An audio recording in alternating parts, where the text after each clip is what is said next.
We'd do anything for the people we love. Thanks, Dad. That's why I chose over 50 life insurance from Royal London. The money left behind can be used as a gift. Or to help pay for a funeral. Thanks, Mum. We simply make affordable monthly payments. At Royal London, anyone aged 50 to 80 is guaranteed acceptance with no medical questions. Buy over 50 life insurance today, and if you pay £7 a month or more, you'll get a £115 welcome gift. Offer ends the 31st of March.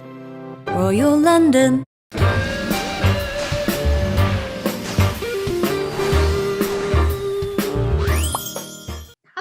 Hi, darlings. Happy Monday. Darlings, Yes. a quick question. I've been Yes. pondering this, and I know we've discussed facial hair a lot. Can I just talk about white whiskers? They're Is the devastating. name of a new Because- band?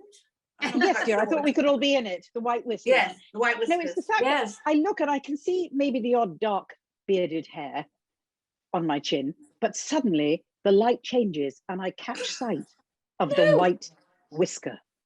Some terrible windy thing. Yes, in the eyebrows as well. Yes, dear, they're yes. everywhere. Yes, They're everywhere. That sounds I just like, want do you remember Catweasel? Yes. Catweasel. Yes, we've become Catweasel. Speak for yourselves. I just came across one this morning. I know, earlier but on, and I was devastated. It's the plucking that's the problem, because do you buy an expensive plucker, a cheap Steady. plucker, Steady. or do you get a very strong light when you pluck?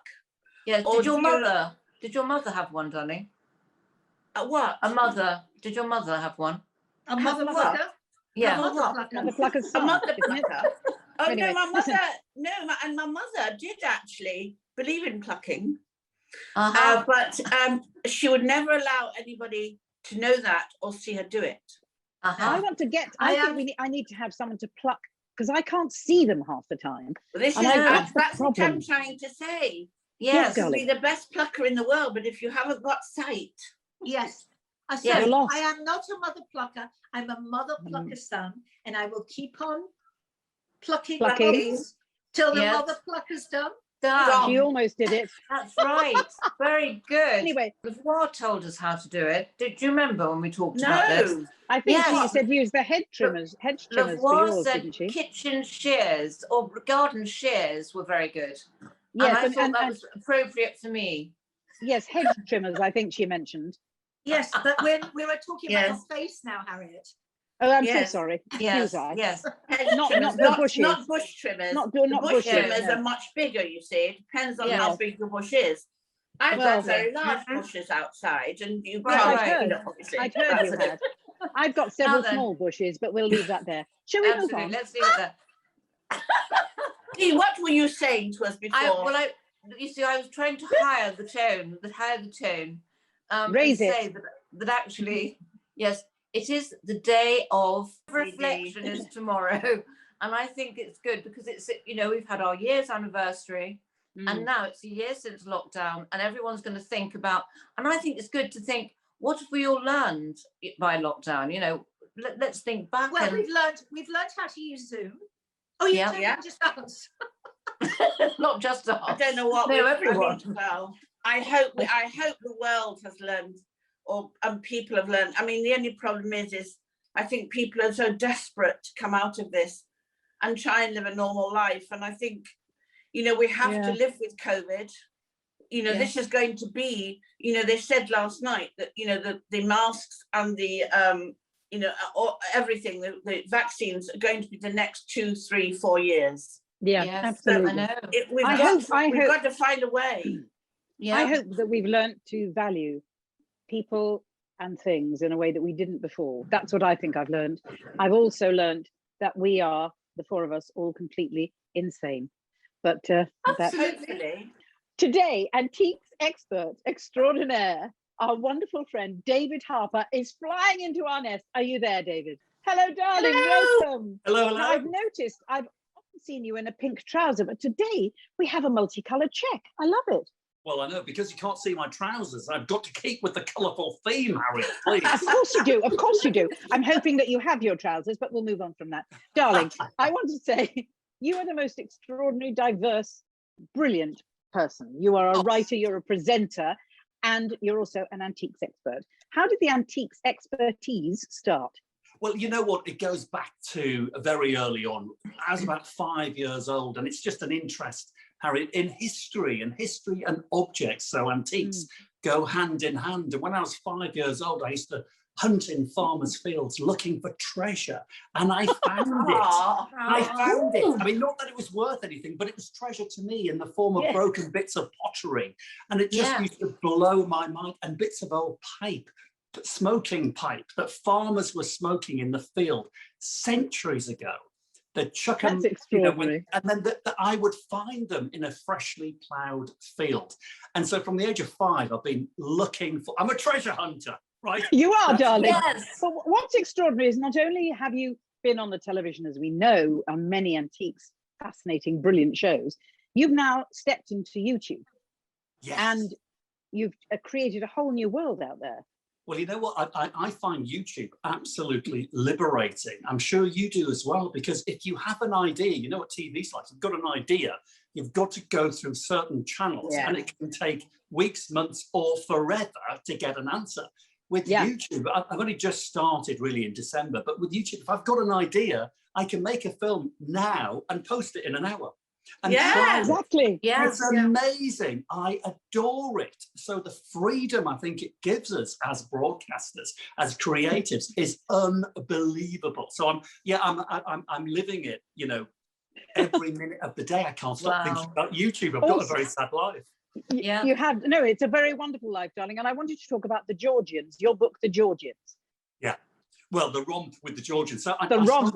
A romp. You've got to go for a romp with that. I mean, of all people ever in history who you would want to go for a romp with, it would be the British Georgians. So true, real life, dastardly funny stories. So stories from history that we weren't taught at school. You know, we were taught about big events, big military campaigns, you know, MPs, big named politicians.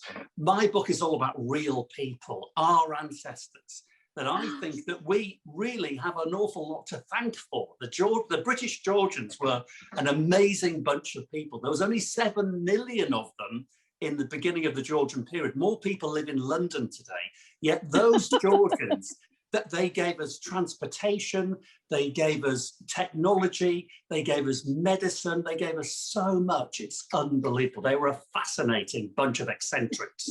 Wow. And talking of which, David, you've given us a lot with your amazing artwork, which I've been looking at, and I'm just so inspired by the colours and just incredible subject matters. You know, I love the flowers, I love the cars, I love everything that you're painting. I mean, and I didn't know that about you, and honestly, I'm just desperate to see more. So when did you start painting? I started painting about 8 years ago. So I'd always wanted, I used to dream about being a painter. But when I was at school, my art teacher, he said to me after I finished some project, he said to me, Harper, nobody in their right mind paints like you, right? So that kind of put me off. What a compliment, a compliment. Well, at the time, I didn't see it as a compliment, and it wasn't meant as one. But then a few years ago, about 8 years ago, I was going through this kind of midlife crisis. I was all over the place, genuinely having a really strange time in life. And I started dreaming again about painting. And I couldn't stop dreaming of it. And so I just started painting. And I did it prolifically for about 2 years. I made myself a studio here at my shop up on the top floor, and I just painted. And then a friend of mine, an art dealer, saw my work. She said, can we put an exhibition on? I reluctantly said yes, because exhibiting artwork is much more difficult than anything I've ever done. Live TV is easy compared to, because you're exhibiting your soul, Dee. This is the thing, and people are there to criticize it. But anyway, I did it, it worked, and you know, that's part of what I do now. And it's a form of meditation. I find it very, very helpful. It's the only time, apart from when I'm asleep, that my brain switches off. I just go somewhere else. It does, and it's wonderful. And the inspiration of that is like the color, like you're very colorful, you were saying earlier, and you can see that you've put yourself onto the canvas. It's fascinating. Well, that's what they say. They say a painter paints with his soul, not with his brush. And it's very true, especially if you're more of an abstracty kind of painter. if you're painting a cottage, it's just a cottage. But when you paint like I paint, it is something from within, and so you're open up to an awful lot of criticism. But I think once you get over that, it's great, especially when you sell them. It's marvelous. Yes, even better, even better. Talking about passions, David, I want to talk to you about classic cars. Oh, Sherry, you're my kind of woman. I mean, me too. I'm just obsessed. I mean, I've had to wean myself off them, to be honest, because I didn't do it right. I didn't have the money to do it right. But I had things like, you know, Ferraris like 308 GTB and a Mondial. Oh. But my favourite car out of all of them of all time was an Aston Martin DB4 Vantage in British Racing Green. Ooh. Sherry, you should have kept it. I know, well, the thing was, you know, I'm talking about probably, I don't know when it was, maybe late 70s. It didn't cost much, to be honest. It probably cost about, I don't know, £4,000, something like that. Yeah, that's right. But we didn't have the money to either wrap them and keep them, or even keep them just to run them, because but whenever we went anywhere, people would go, oh. Yeah. I mean, it's true, isn't it? Oh, it is absolutely true. I mean, it's the same applies today. You know, back then in the 70s, you could buy a lovely Aston Martin, but maintaining it was another problem. And the same applies today. You can buy Porsche, Rolls-Royce, Ferraris for very little money. But if that's all you can afford, it's unlikely you can maintain them properly. But had you kept that DB4 Vantage, it might be worth 200,000, 300,000 or more. Or more. Classic cars have gone ballistic. I know, and it was in beautiful condition because it was white leather interior, you know, and it was absolutely immaculate. But do you know what? Classic cars are dangerous things. It's a dangerous game, isn't it? Unless you've got a lot of money. You've got to maintain them. But I'll give you a top tip. I've just bought last week a modern classic. And I can't begin to tell you how fantastic it is. I've just sold, you said, I think, Sherry, have you ever had a Rolls Royce? No, I've never had a Rolls Royce. You've got to have a Rolls Royce. Now is the time to buy cheap Rolls Royces. I've just sold a Silver Shadow from 1980, one owner from new for 25 grand. They're no money. They're no money. But maintaining them is tricky. But get this, I've just bought a 2018 Fiat 124 Spider. They only made them 4 years. It's a bit like a Mazda MX-5, the little sports car. Well, I'm not kidding you. I bought it on a whim. It's a modern classic because they're not making them anymore, and it is phenomenal and no money. I had about 3 different Stags, but they had a major problem with their clutches. And also the engines loved blowing up, Sherry. Did you? Blowing up. And do you remember the Wankle?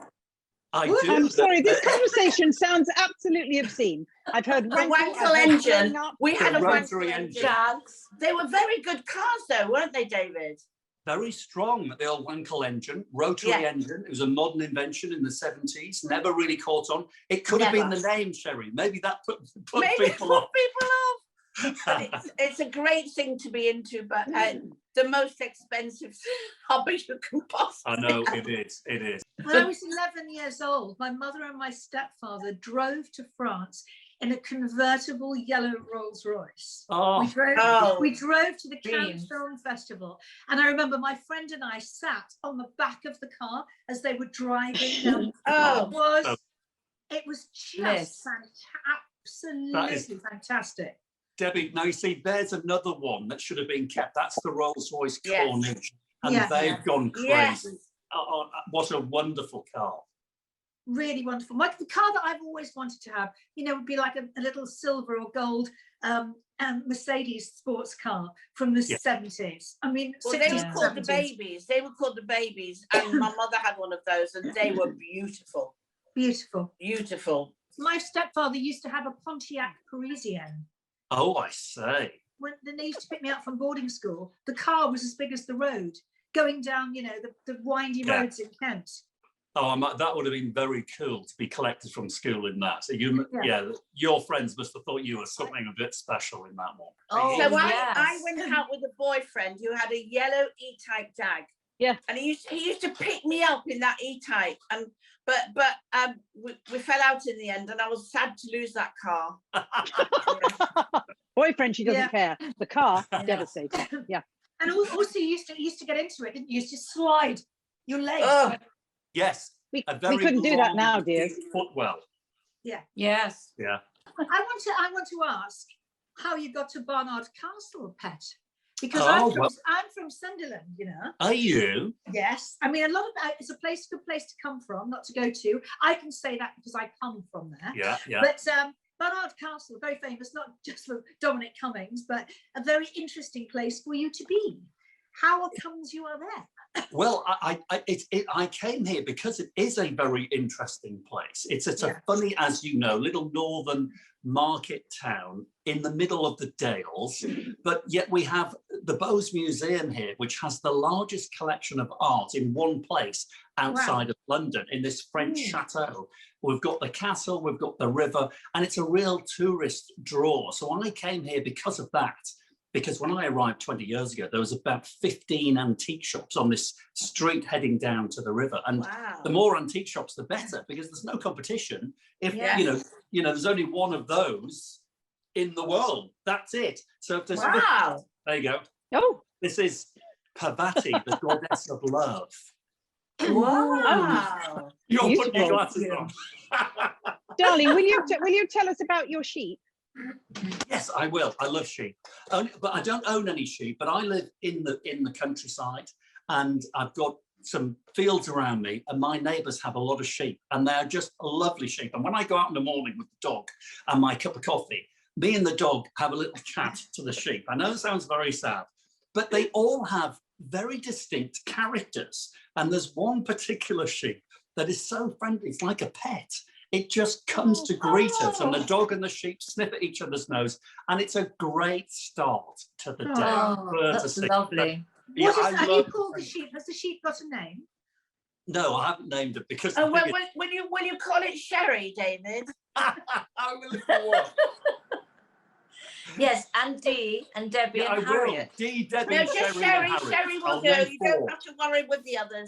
No, just but call I it think Sherry. A little bit of alliteration, Sherry the sheep, you see. Sherry the Yes, sheep. Sure. Yes, you can call them all Sherry. The whole pack could be called Sherry. Yes, that's right. The whole flock. The whole flock of them. They're all The Sherry Sherry flock. Yeah. Oh, Sherry David, you are so wonderful. And actually today you nearly caused a row between me and Dee for the first time ever, because we both want your paintings. Can we get now? Thing is, some of them are just so amazing. And I saw on your website that a few of them, the originals are available, but you've got lots of copies. Can we just, if we go onto your website, can we just order them that way? Yes, you can. Absolutely. I'll give you a little show around here. This is my gallery here in London. It's a real mess. But if you like cars, I'm going to show you this car. Oh my God. Brace yourself, Sherry. There you go. Oh, Sherry's going to have this one. Porsche 911. I had a Porsche 911 Turbo. There you go. You didn't, Sherry. There's did. another You one. did. That's your dream. Why did you tell should her have kept that? For God's sake. Jeez. There you go. There's more. There's the originals. Oh, they're my beautiful. goodness. Yes, you They're can so go online. gorgeous. Absolutely. David, can I also say that Yeah. I understand that if people message you privately, you will give them advice. Is that right? Yes, On your yes. which is all on your website. Yeah. Yes, Antique absolutely. information. Yeah, Yeah. because part of my business is brokering. So I broker stuff through auctions, through museums. So yes, absolutely. It's the bright colours. Same here. They're so alive. They just look wonderful and everything. Even, you know, I've never really wanted to have a painting of a car, but I could actually have a painting of a car. Yeah, they're happy cars. They're happy cars. All my paintings are happy. So I paint. They are. You know, there's no darkness in them. It's all about life and joy. Yes, Yes, absolutely. like Wonderful. Herbie. Yes. Will you come back and see us? Please come back and see us again soon, darling. I'd love to. I'd love to. How we're pet. See you later. Why I? I hope all the Sherry sheep are okay. Yeah, the Sherry sheep. Sherry flock. Please send us a picture. I will. I'll copy you in on Twitter. Yes. Great. Mwah. Thank Thank you. you, darling. Lovely to see you. All right. Bye, Love to see you David. all. Bye. Bye. What Can you fun. imagine a flock of sherries? Sherry sheep. How Don't. exciting is that? We did speak about, we're going to be speaking about it on the show all the time, but we just still must mention that the tickets are available for WonderBirds Live. 28th of June. Live. Yes, at the Duchess Theatre. Can we just say there's no escape? Be there or Yes, we'll you have find to you. be there. Or be square, as Debbie Be would there say. or be square. Now then, we have a wonderful, interesting guest coming next. Matt Daniel-Baker, who we had to pre-record because obviously he's so busy with all his mind reading and special talents. And here he is talking to the WonderBirds. I'm here. Good afternoon. Hey, welcome to our nest. I know, I'm terrified. Don't be. No, you should be. Have you gone virtual? I very much have gone virtual. I'm pleased to say that I managed to make my stage show work. I've got a very corporate background in terms of the work that I do. I do a lot of after dinner shows and stuff like that. And like everyone else, it just all stopped. My whole year diary just went bang, bang, bang, bang, bang, day after, vanished. So there were a lot of magicians that were sort of setting up Zoom shows and doing it on a table, just sort of sat down with a bookshelf. And I thought, I don't want to do that. I want to do my show. So I figured out a way of making it work. I'm quite tactile on stage, and there's a lot of sort of banter in my show. I get a lot of people up, which I can't obviously do. So it's how do you read minds virtually? How do you? Wow. Yeah. Difficult by muting everybody for a start. But it's actually fascinating because I get the audience to put me on full screen so they can see all of this and see what I'm doing. But I have everyone on a gallery view, so I can literally see 25, 40 screens at once. And you can really see how people naturally are, because they don't think that you're watching them because they're watching you big. They forget. And you see people start to slump and go, see dogs jumping up or cats, or they'll open the window, or their kids will run in, and they've got no idea, and it's hilarious. But it's also quite nice because you can really see the people that are loving it, and you just think, right, I'm using you next, you know, and it just all feels very natural. And the person that's got his headphones on looking, texting, you know, you just leave them well alone. Yeah. Thanks. Matt, I want to ask you, when you just, like you just said, you see people and you watch people, do you immediately choose somebody in your mind and go, oh, that's an interesting person, or not so much, or does it come to you naturally?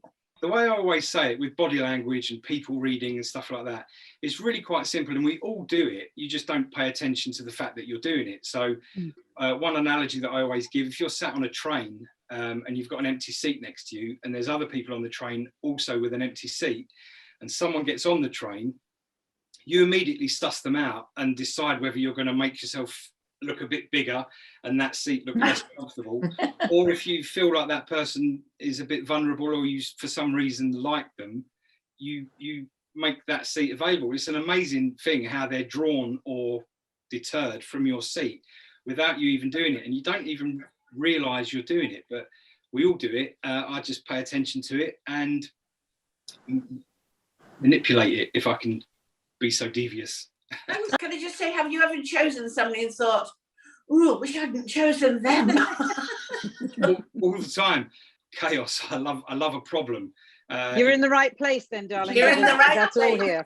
It gives me a real buzz. I love the challenge of a situation like that, and I always pick the person. I just said about the Zoom stuff, but I tend to pick the person that I feel looks the most miserable, or in a live show, and I just you shouldn't do it. And I always go, you look like a laugh, I'll choose you, and everyone looks at them and the most selfless person. So who's miserable? Who's the worst one here? Who's the most miserable here? Oh, I couldn't possibly say. I think you all know who. Darling, listen, I want to know, when did you first discover this talent, this ability, this way of life to read people's minds? How did it happen? How old were you?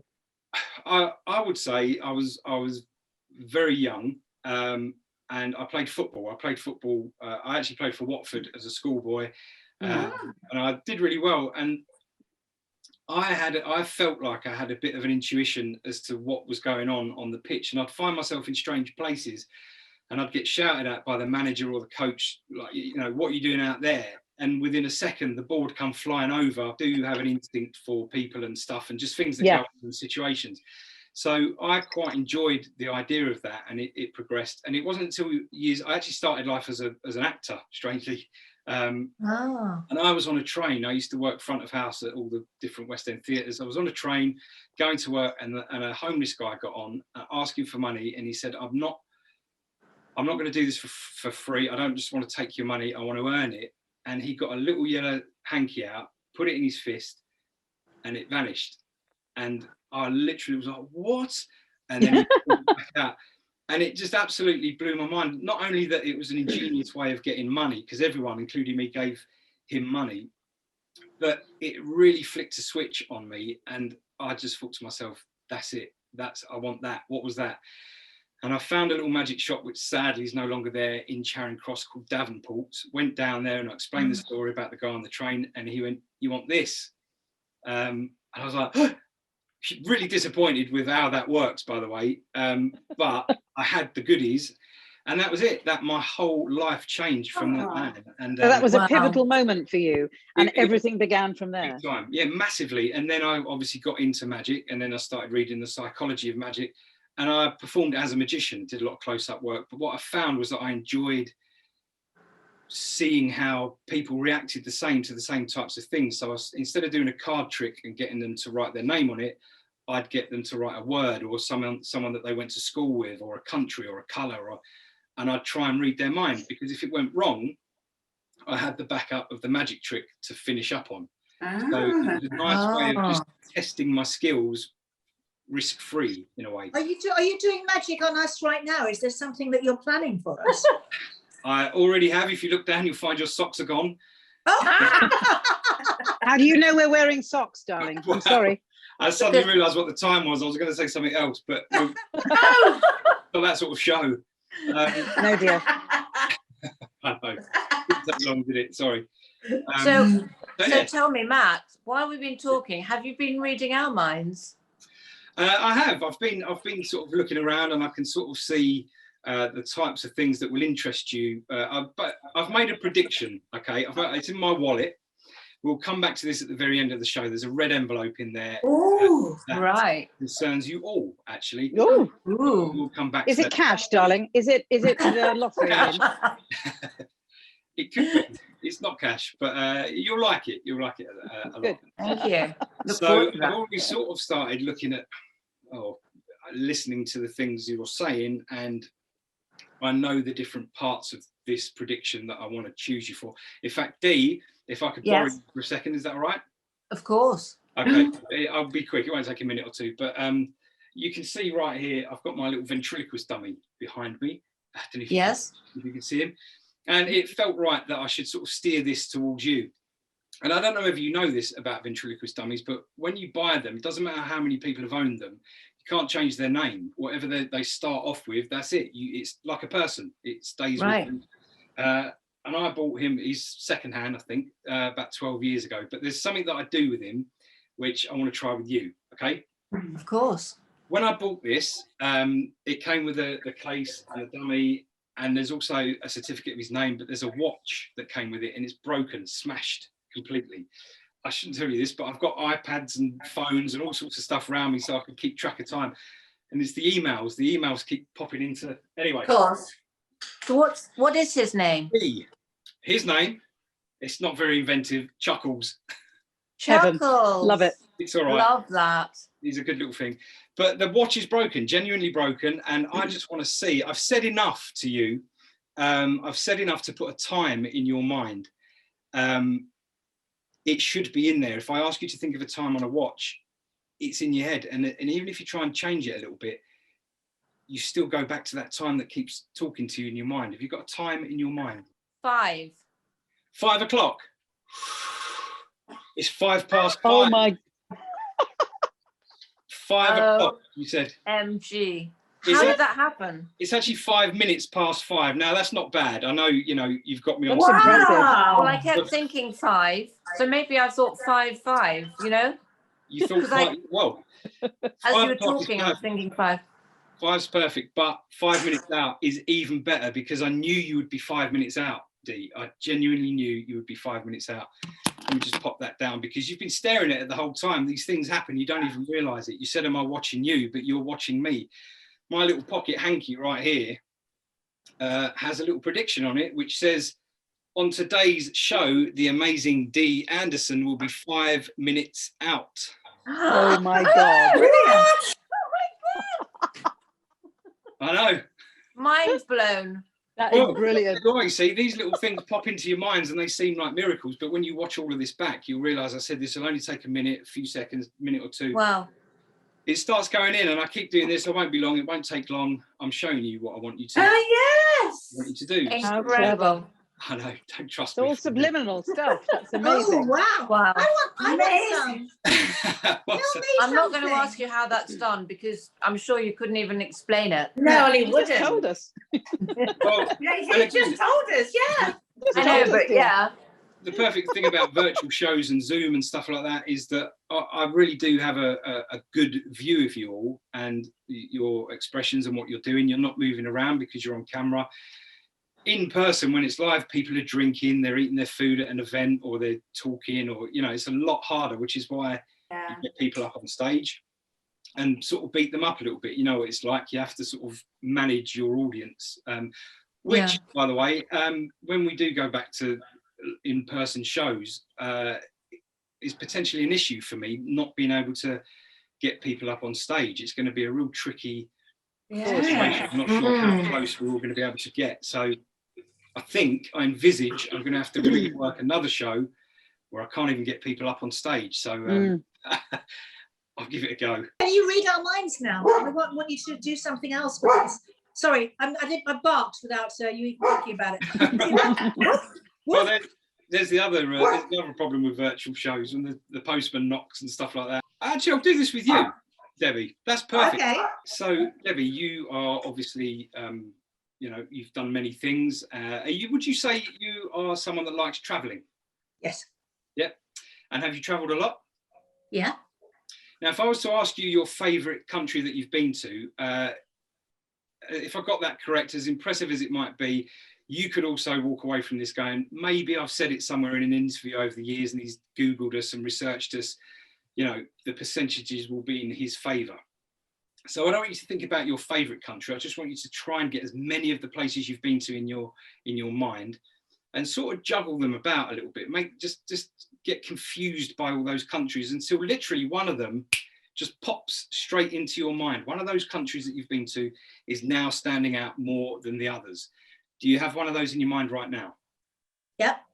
You do? Okay, so for the first time, you can tell us what that country is. You can say it out loud. Well, it's the States. The USA? Yeah.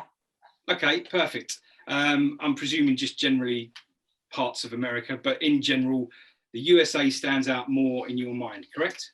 Yeah. Fantastic. Now, Sherry, again, just looking around, looking at all the rooms that you're in, you've got the least behind you out of everyone. Everyone else seems to be behind them, whereas I'm presuming that most of your stuff's in front of you. Okay? Yeah. So what I want you to do is look around the room that you're in, and I want you to choose one of the objects that's in your room. Okay, just choose one of the objects that's there. Have a good look around. You don't have to be able to pick it up or anything. Just decide upon one thing. That's the thing that I want. Okay. Have you got something? Yes. And just be sure that you haven't acknowledged this thing recently on social media or anything. It's not anything. I just bought this from eBay or any of that sort of stuff. Right. Feels fair. Good. And you can tell us again out loud. You can tell us, same as Debbie did, what that object is. Say it. It's a photo of my dad. A photo of your dad. That's perfect. A photo of your dad. Good. Yeah. All right. This is going extremely well. I think you're going to be pretty shocked. So, Harriet. Yes, darling. You will have met hundreds and thousands of different people, all kinds of celebrities, all throughout your career and throughout your life. And if I asked you to name one, a bit like Debbie with the countries, some people pop up more than others. So I'm going to get this to be a little bit more random for you by asking you to think of a number between 1 and 100. Because what I've done, where's my phone? I've put a list on my phone of 100 different celebrities. And if you don't know who those celebrities are, you won't know which one to pick. So I'm going to let you do it by a random number between 1 and 100. Whatever number is in your mind right now, say it. 99. 99, perfect. So let's go to my list. It's in the notes. Let me come right up here. I know we're getting Can't see, dear. We're getting personal information. Be careful. Celebrities. I hope you can see that. I'm going to scroll down to number 99, hopefully. I can't quite see, but we'll get to the bottom. It should stop. Who's there? That says Tom Cruise. Tom Cruise. Tom Cruise. And just to be clear, 98 was Richard Branson, 100 was Jack Nicholson, Russell Crowe, Meryl Streep, but 99, Tom Cruise. Now, the moment of truth. So we had the USA, we had Sherry's object, which was the photo of her dad, and Harriet, you had a number between 1 and 99, which was Tom Cruise. I told you earlier on, if I can get this out, the wallet hasn't been out in a while, but here it is. I'm going to do this nice and slowly so you can see. All right, we'll get rid of this. It says on here, the amazing WonderBirds. And I've signed the back across the flap so you can see I can't get anything in, can't get anything out. It's all there. I'll do this as slowly as I can so you can see what's going on. Okay, in we go. Fair enough so far? Yeah. Good, because I told you I'd made a prediction earlier on, and it says the amazing WonderBirds. Now, Debbie, all those places you've ever been to in your life, I told you just to think of one at random, and it happened to be the USA, which is perfect for you. Dee, you were actually 5 minutes out on the watch. You said 5, and the watch was on 5:05, and I said it was perfect. And it was perfect because I knew not only would you be 5 minutes out, but that you would think of 5 o'clock. Wow. Sherry, the picture of your dad was probably the most challenging of the lot, but the photo of your dad is there. And Harriet, Tom Cruise is there for you as well, right there, down at number 99. These things, like I say, are always staring you in the face, Harriet. The time on the watch, the handkerchief in the pocket, going to the USA, the picture of your dad. We're looking at screens, almost pictures of ourselves, Sherry, which is why you were influenced. And Harriet, you were influenced to choose 99 because it's been in front of you the whole time up here, where my name resides. If I can see, dear. You should be able to see young Tom Cruise right there on the back of my name. Wow. Brilliant. Out to you all. Perfect. Thank you so much. Thank you. Oh my That is God. brilliant. Good. Wow. Mind blowing. Yeah, there's a little taster of what goes on in my show. I quite like a virtual show like this. It was quite exciting. It's quite in the comfort of your own. I know you all work for different charities and stuff, and if you want to try and do a fundraiser, a ticketed event, and I'll put a show on for you, invite whoever you want, if it's going to help in any way. Oh, thank you. Fabulous. Thank you very much. Absolutely fantastic. Wonderful. Yeah. Thank you so much. Amazing. Thank That's you, right. Matt. You've been amazing. What a fantastic Amazing. And I'm going to say this for all of us. You've got to come back and do something else for us. Yes, please. I want more. I would love to. That'd be brilliant. The charity would be fabulous. So thank you See very you much. soon. Thank you. Bye, darling. Thank you. Matt. Oh, Brilliant. that Brilliant. was mind blowing. No. I need him in my life. Who's coming in on Wednesday? So Wednesday, my old mucker is coming in, my lovely Les Dennis, who I can't wait to see. Who else have we got, Debbie? We've got Stephen Murphy, the editor of Inside Soap magazine, telling us all that's going on, all the news from the soaps, because we need to know what's going on, the inside news. So we'll see you guys on Wednesday. And once again, don't forget to book tickets, Duchess Theatre, and see it on our website. Just get 28th of June. 28th of June. Yeah, and we will find you if you don't get your tickets. Yes. Oh, yeah. Get booking. See ya. Now. Bye.